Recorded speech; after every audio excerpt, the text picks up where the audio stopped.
Well, there you have another episode of Straight Outta Combat Radio, audio medicine by Green Zone Hero. This veteran guest is a quiet professional in every sense of the word. His story is powerful. His experience is even more so. He offers great wisdom, great advice. They're doing great things at American Freedom Distillery. You're going to absolutely like this story from retired Special Forces Master Sergeant Scott Neal. And thank you for listening to another episode of Straight Outta Combat Radio. You're a steely-eyed killer shadow in the night. You were born to fight. You gotta light 'em up. My name is John Krotek, and I want to welcome you to Straight Outta Combat Radio, audio medicine by Green Zone Hero. We're here to honor the wisdom of America's most valuable asset for combat veterans. We're authentic, we're empowering, we're American.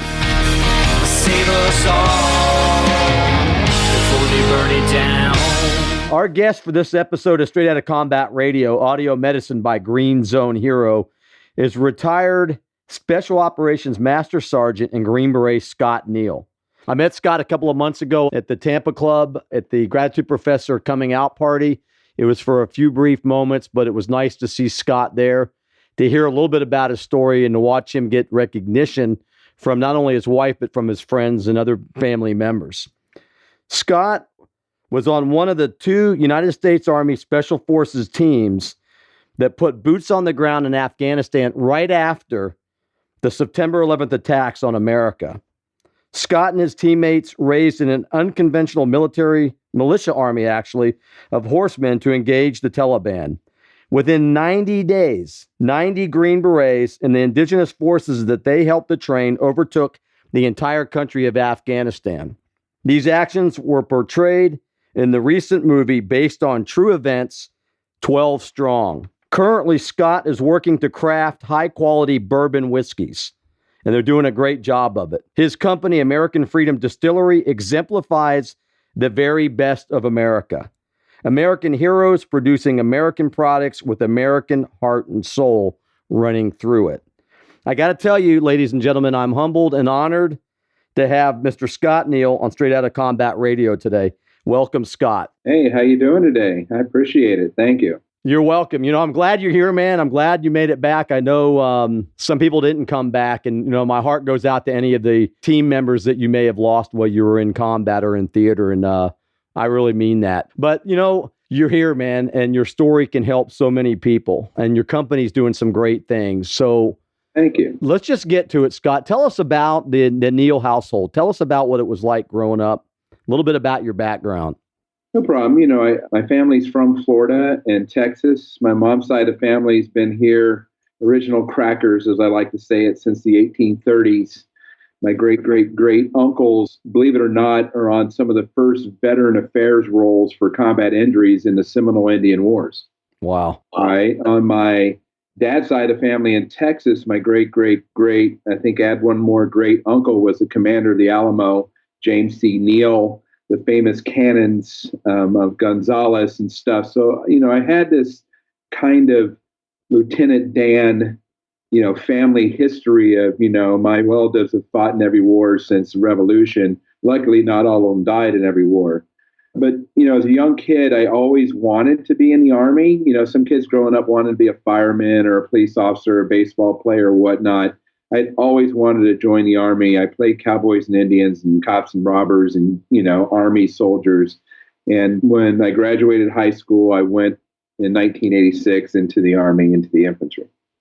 So you went right away to Fort Benning, and that was it. What was that like for you? You're taken out of your comfort zone and you're thrown into the Army institution where they teach you everything a private should know. I gained some friends out of that. It was back then called one-stop unit training, where all of us were then going to, as a battalion, and to Fort Ord, California, in the 7th Infantry Division. So, it's interesting, as my son's in the Army now, he met all of these infantry privates, but they went everywhere. For us, we all went through the same training together, and then we were deployed to Fort Ord, California, and it was interesting growing up. All those people you thought were the strongest after basic training, you saw, people perform different. You saw when we went into Panama, those you thought were the fittest and the bravest, ended up cowering, and those that you thought were country dumb or whatnot shined the most. So it was interesting growing up my first few years in the infantry and just watching this all develop as young men. And at some point, I just like everybody, had saw a recruiter and a video about special forces, and I said, that's for me. And that's when I went through selection in 1992 and finally became a Green Beret in 1993. Well, congratulations on that. So you're a long lineage of, American military service from the very beginning of the roots of our country. You already knew from a young age what you were going to do. And then, like most special operators, special forces guys, a little bit of a cut above. Not saying it's a different, you know what I'm saying? It's a different type of soldier. And, you have to have that desire. And it's funny you say that, Scott, because, it's the same in mountaineering. The guys that you think are going to make it to the top don't. And the skinnier guys that you think are never going to do anything are up there before everybody else. So very similar. Once again, we talk about the military all the time. There's the parade soldier, right? And there's the field soldier. And now that we've been in combat for 17 years, who have really come out of this has been the field soldier, those that are dynamic and understand their job and gets dirty every day. And then you have the parade soldier that, would send his uniform out to get starched and would take their boots to get polished by the guy downtown. You know what I mean? It was just a different mindset on what it took to be a soldier. And, when I went into special forces, I had found my home. And what that meant is I was finally on one team all through the 90s, before, 1999. It's hard to say that nowadays. 1999. I had been on one special forces team. These guys had just gotten back from the first Gulf War. They had fought with the Mujahideen in, the 80s. And here I was, a young Green Beret, fresh out of the schoolhouse, thinking you know everything about your job. And you get on a team where, these guys are older. And at the time, older meant 28. And they had been around the world. They had been in multiple combat operations. They had done unconventional warfare, direct action, special reconnaissance, all of these real world missions. And that's when the mentoring began. And to stay in one place for, the first 7 years, that kind of stability for your family, and for you professionally is what makes special ops and special forces different. Well, I remember growing up, my dad, of course, spent 28 years in the United States Army and got out as a light bird. And I remember Vietnam era, they had Barry Sadler was there. He was the one that brought the whole Green Beret genre or brotherhood to the world stage, with the song that we've all heard, Fighting Soldiers from the Sky. And I remember listening to that, man, and the whole album over and over and over again. And it sounded glorious, but when I meet special forces, Green Berets, guys like you, it's not usually as glorified as that. There's a lot of work to it. It's not easy to force multiply, which is one of your primary missions that some people understand that, but it's tough work. And when I think about you guys, I saw the movie, by the way, who didn't? And when I think about you guys, I took my wife to it too. And she normally doesn't go to movies like that. I said, you've got to see, these are the guys that answered our nation's call when nobody really knew what the hell was going on. So thank you for that. And when you got the orders to deploy, without giving away anything, what were you guys ready? Were you guys just...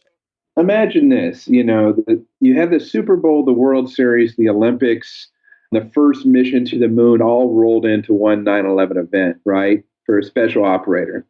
And then, just think about every special operator, current and former, that wanted, in some kind of fantasy, be the one that's going to be picked. Oh, yeah. What people don't understand is the criteria. The circumstances led to 9/11, right? That led to units, which obviously, if this would have happened, Al-Qaeda would have been in Central America, you'd be talking to a 7th group team. If it would have happened in Africa, right, where we needed to go in, you would have been talking to a 3rd group team. Because it was in the Middle East and Afghanistan, you're talking to a 5th Special Forces group team. And why not Delta Force and SEAL Team 6 and all that?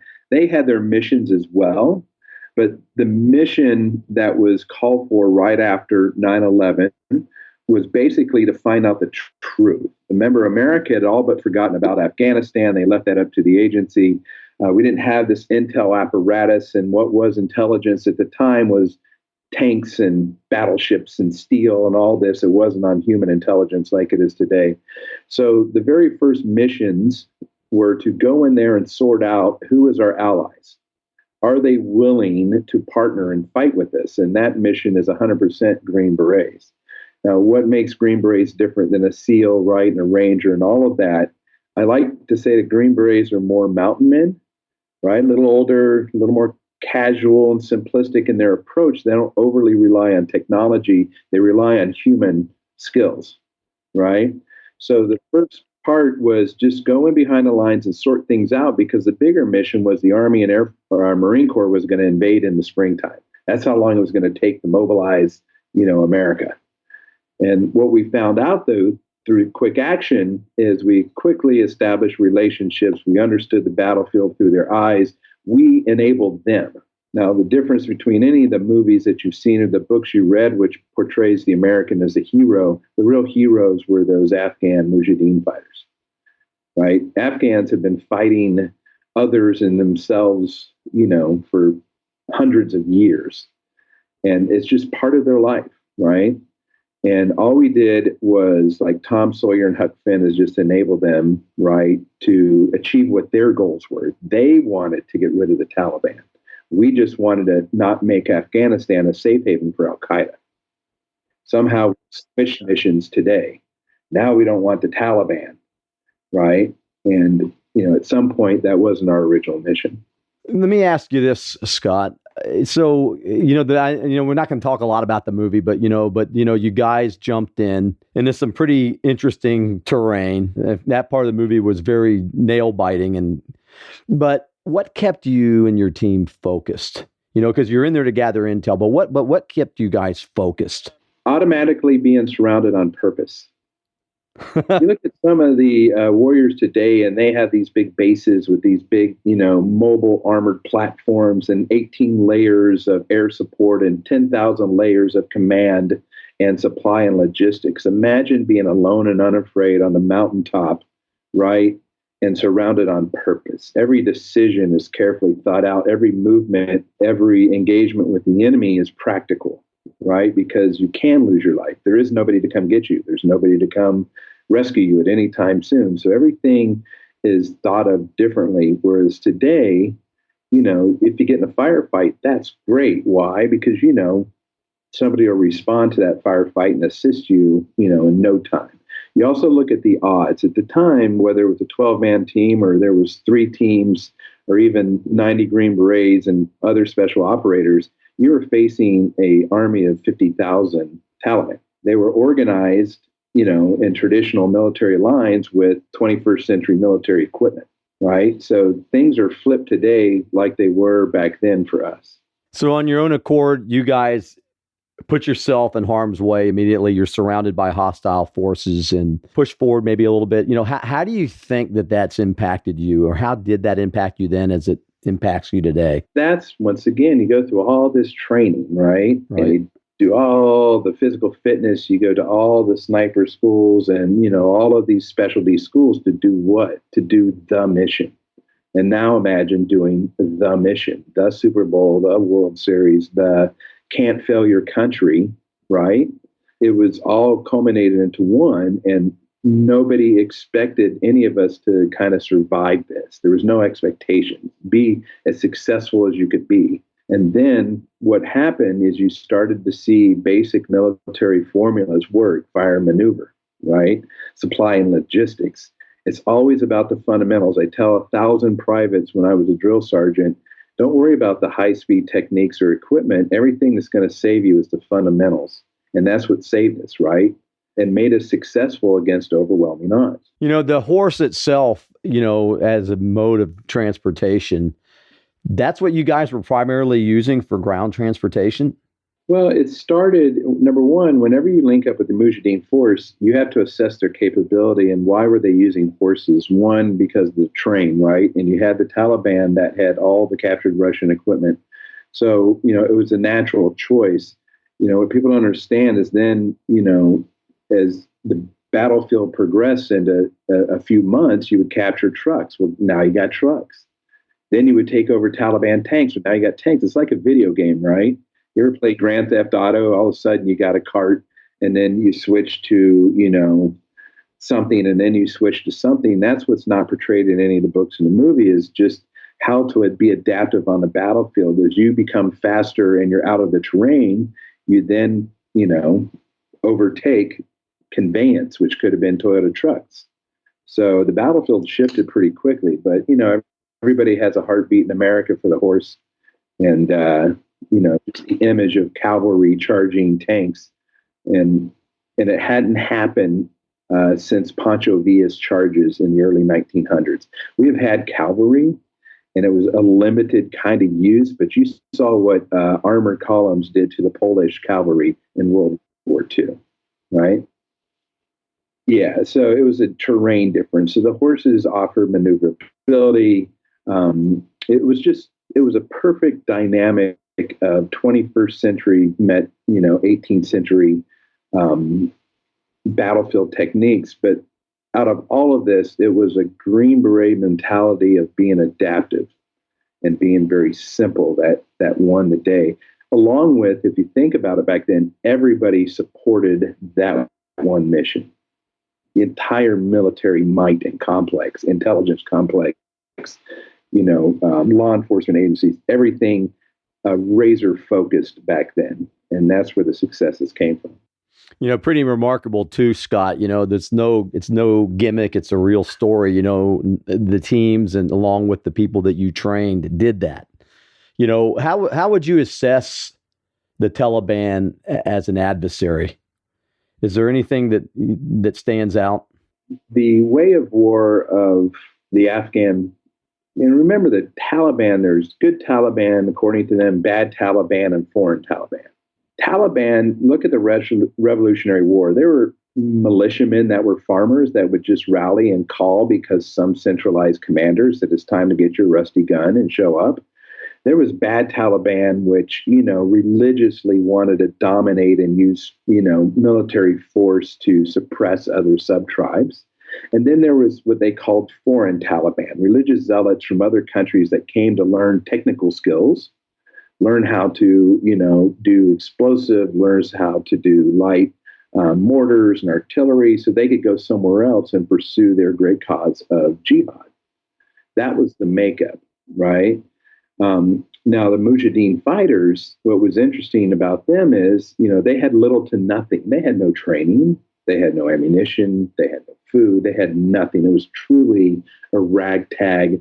But why were they successful? Is because they were motivated. They were saving their culture and their way of life. And that's what a Green Beret does, by, with, and through.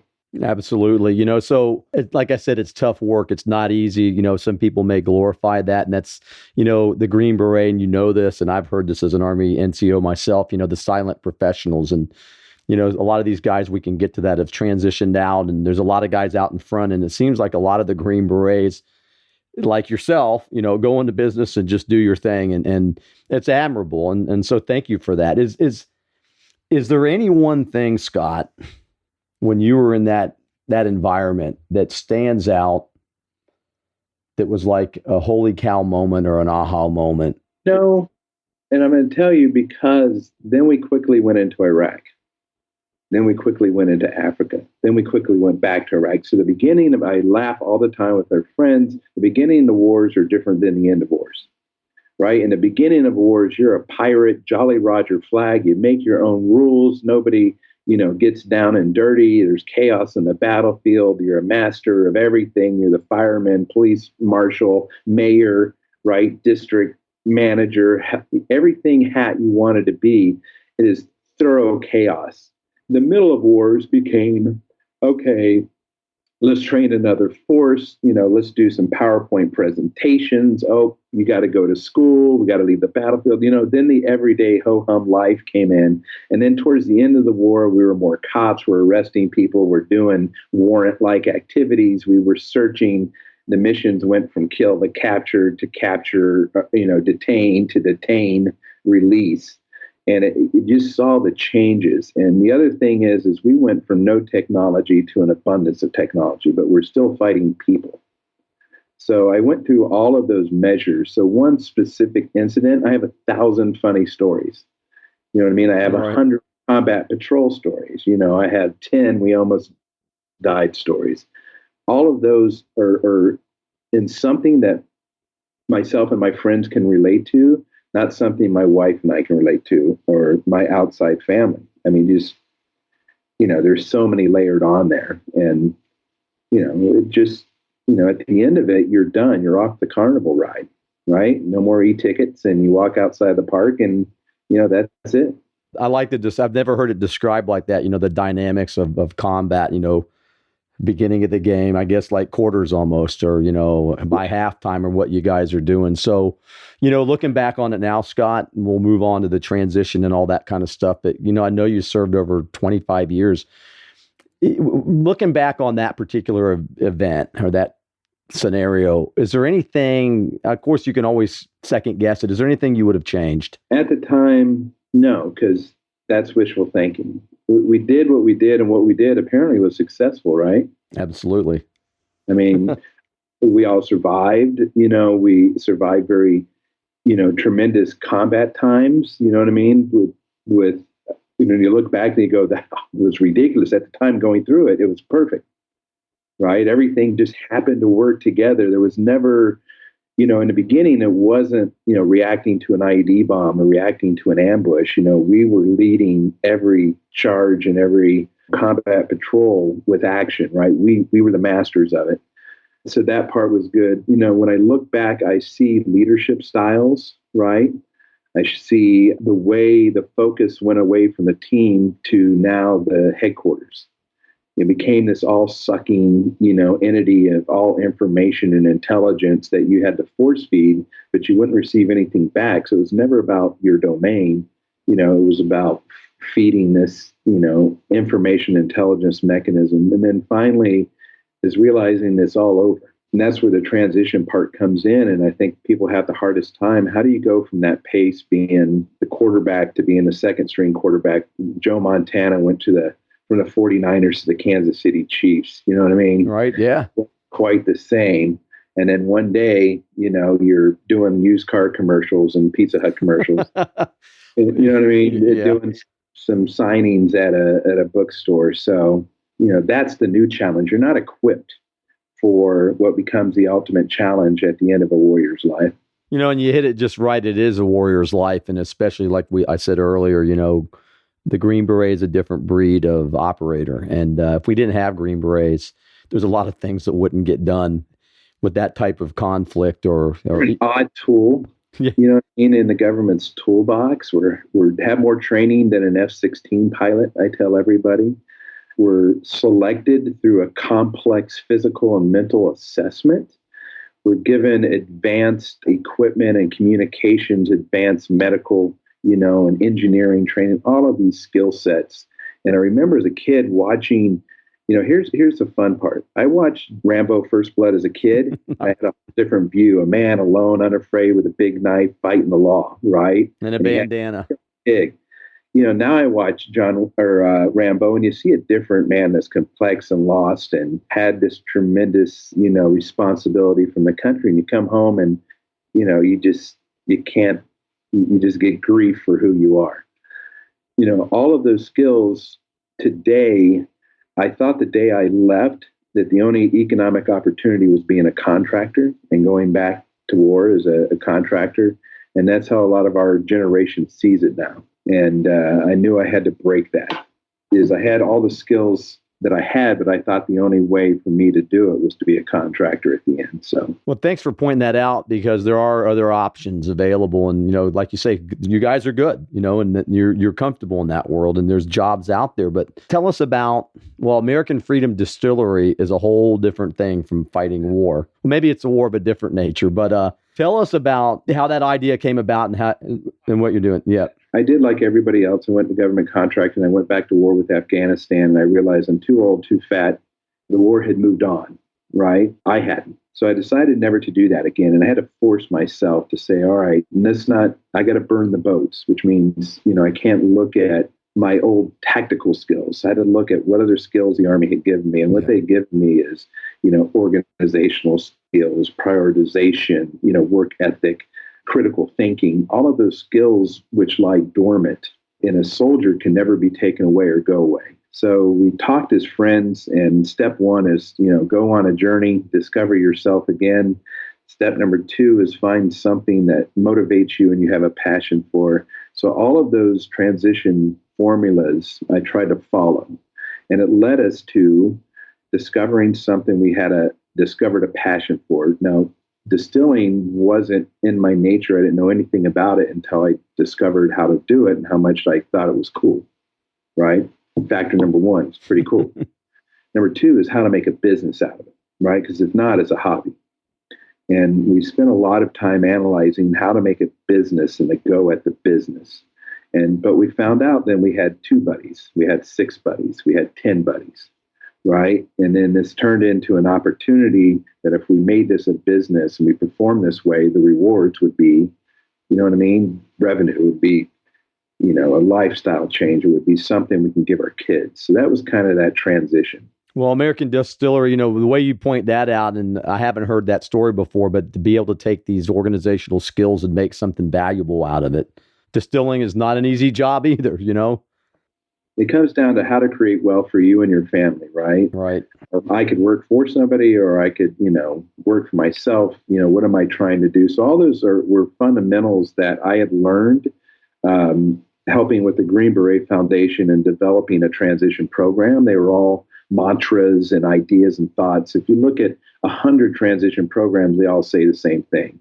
Find yourself, find your passion, you know what I mean? And educate and steer yourselves towards, that opportunity.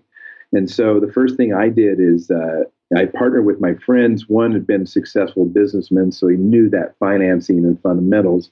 So I went to an entrepreneurial course to learn the terms, the words, that kind of mindset. And that's what kind of brought me into the business side of the business. And it's been a remarkable business. You guys have grown. I know it hasn't been easy street, but you guys have grown and you continue to grow and put out great product. I did get a chance to taste it when we were there. Pretty darn good, boy. Definitely bourbon, and a good bourbon. Pretty smooth. I think I had the Horse Soldier. I think that was the one we had. But it was great, and congratulations. That was awesome. Mm-hmm. But, so we're going to talk a little bit more about that. But let me ask you this. There seems to be a negative stereotype of veterans out there, and especially combat veterans. And you just told a great story of transition and a plan. What do you want the civilian world to know about combat veterans, from your psyche, Scott? They're no different than anybody else, right? They have a dynamic experience that shaped their lives. We say that college shapes your life, right? They say being part of a sorority or a fraternity shapes your life. All of these things are what built the person in front of you. Somebody, unfortunately, what I believe has happened is somebody's hijacked what a combat veteran is. And they hijacked it for nonprofit means or for fundraising means, or, you know what I mean? Now, if you think about it, back in the American Legions and VFWs of the old days in World War II, people immediately left the military. War is over. And they had to go home. And they needed a place to come together because there was no internet. And if you'd see a guy in there that had one tour, you're like, wow, one tour, you could share the experience. If you saw somebody that had 2 tours, you're like, hold on a second, 2 tours. If you saw somebody that had 3 tours, you're like, this guy's crazy. You know what I mean? Right. He loves war. What's going on? Well, you come home today and you got 7, 8, 9 tours under your belt, right? This war has lingered for that long. But it's no different than the World War II veteran coming home, the Vietnam veteran. All of that shaped them to grow this great country like it is today. What I think is adding and distracting is how we let others define who combat veterans are. I go to these nonprofit activities and look at these commercials on TVs with celebrities saying, hey, give $20. Look at Timmy who lost his legs, poor Timmy. I think the veterans community has let others co-opt what a combat veteran is and what their contributions to societies are. Why? Because some are falling for it. right? Right. See themselves as damaged. I need help. The VA is my solution. I took the opposite way, right? I'll solve my own problem. I'll do it like we did on the battlefield. Is we'll come together. We'll fight, from the center out. We'll make some mistakes, but we'll always, move forward. I like the way you say that, Scott, because, and you're right. We could say the nonprofit world is probably an understatement to say that it's oversaturated, but there's some nonprofits that are doing great work. Kudos to them. But when you have 40,000 nationwide, it gets blurred, and it does continue on with that stereotype.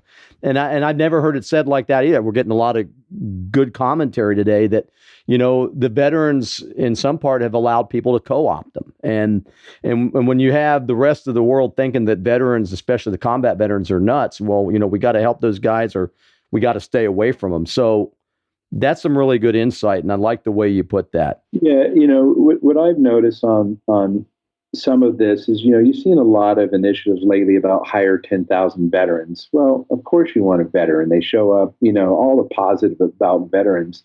Where it usually goes off the rails is because you have a human resource system that, has a plus plus next to your name, right? And you have a young person that probably fills that human resources position that, they're going off a bias and stereotype. You also have a machine learning mechanism that doesn't see the relevancy of military training, right, when compared to college and life training.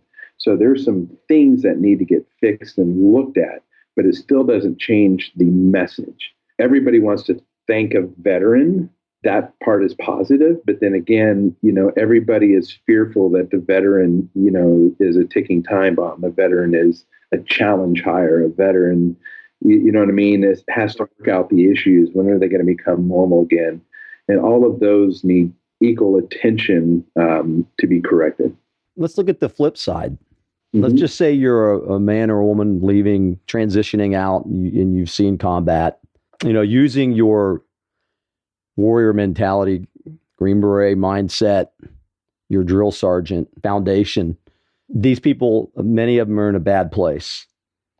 Scott, what kind of advice would you give to that person that's in that abyss? It's a couple things. Number one, if you were a sergeant and you had privates, right? You knew back then that you were responsible for others, and you did the extra call of duty. We've all been through it, right? There's a difference between being in charge of and just kind of being a private. Number one, the hard part is realizing, let me put it this way. When you leave the military, you leave alone. When you join the military, you just join a group.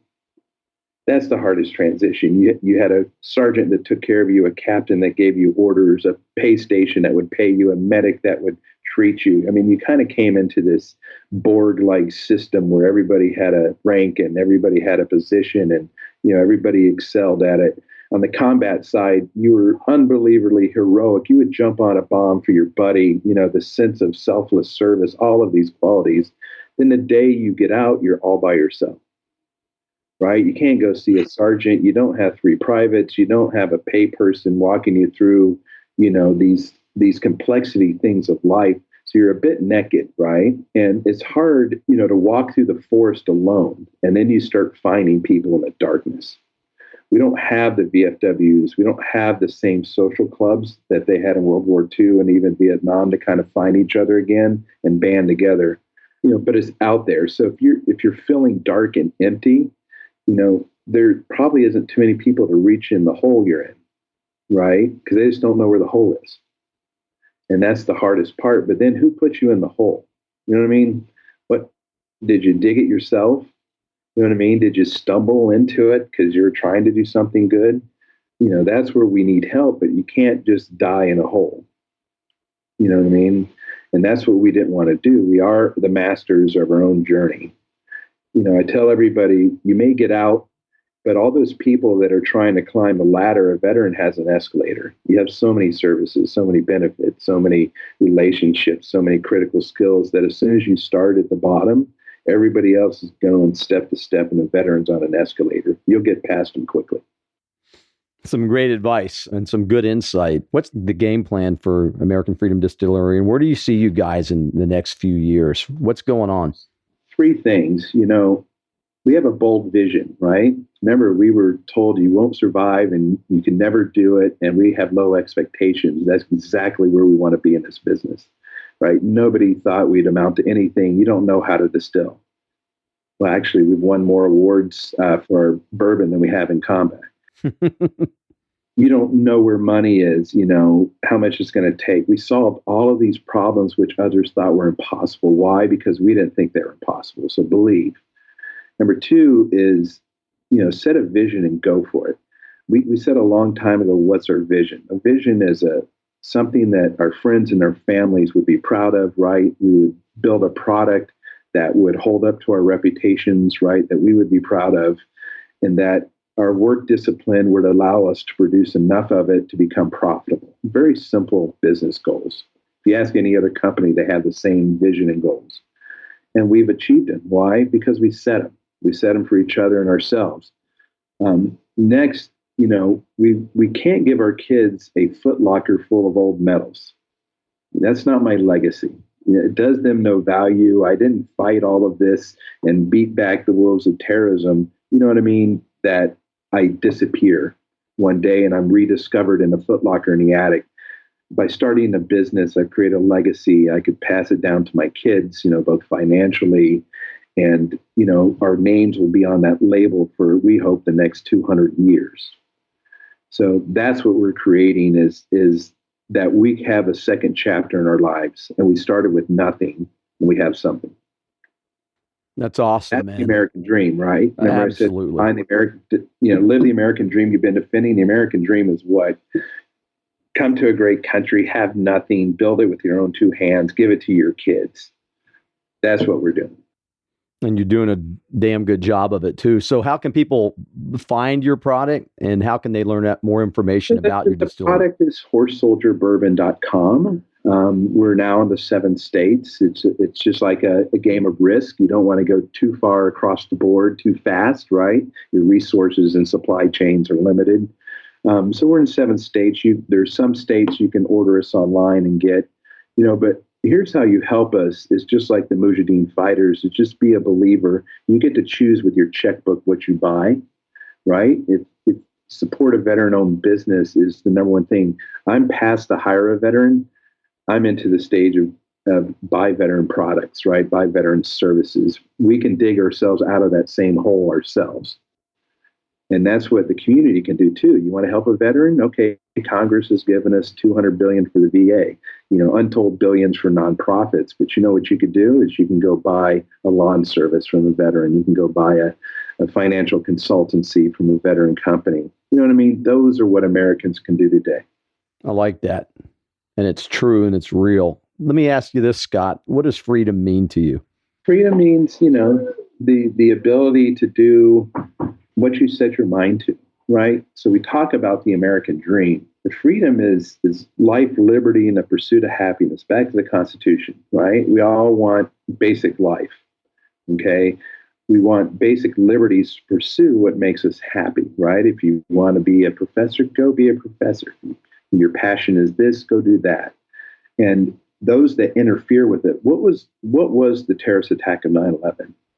It was an attack on our way of life, our pursuit of life, liberty, and happiness, the American way, right? They didn't like that we had financial power. They didn't like that, we had, resources. All this stuff is what they didn't like about us, is why we were attacked. Now that we've secured that, be a veteran, go live it. Nothing's stopping you. Zero is stopping you from doing it. Great wisdom, brother. Let me ask you this, Scott. Yeah. Do you have a personal Scott Neal mantra or your own quote or a quote that you live by every day where you get up and put one boot in front of the other? It doesn't suck. If you sit here, hard work, and exhaustion is okay, right? Sacrifice is okay. All of those, but you got to be going forward. There's difference between movement and momentum. You can move around in circles all day long and never create, momentum forward. The other part is you got to have a purpose. Why are you here? right? Or you're here for the past. All those funny things, the front windshield's so big, but the rear view mirror is so small, right? Why are you always looking in the rear view mirror? Same thing. Have a great service, put that away.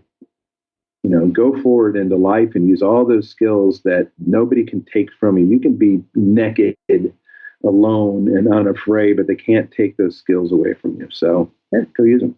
You got that right. That is some great advice. We've been having a good conversation with Scott Neal from American Freedom Distillery and horsesoldierbourbon.com. He's graciously given us his time. We know is valuable.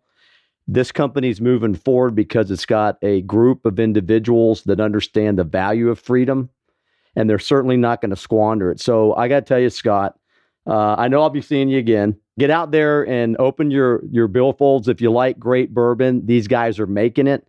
I'm not sure all 7 states. Maybe you can find out on the email, but buy veteran. And Scott, I appreciate that. And every time I look at a bottle of Horse Soldier bourbon, it's going to make me think of the blood, the sweat, and the tears of you guys in Afghanistan, where this company found some of its roots. It's going to make me think, and appreciate you, man. I really do. I like to tell everybody freedom isn't free. It's about $39.99. Which is a good price for what this bourbon tastes like. I say it in jest, but once again, every journey has a beginning, middle, and end, right? We're just in the middle of our lives. I hopefully I have another great thing in my life, once this becomes successful. Well, there you go. Great words of wisdom from our guest today. And Scott, thank you for coming back home, and thank you for what you're giving to the business world. And we know that there's people out there listening to your story, and it's very inspiring to know that Green Berets like yourself made it through the tough transition, or are doing valuable things to enrich not only America, but their own lives and the people that they benefit. So thank you, Scott. Thank you very much. And I look forward to talking some more. I'll be seeing you, brother. Thank you. Talk to you later. God bless. You gotta light 'em up before they burn it down. Thank you for listening to another episode of Straight Outta Combat Radio, audio medicine from Green Zone Hero. If you liked what you heard, then tell others about us. Like us and download us. And please remember, freedom is not free, and combat veterans are vital assets. They're not broken.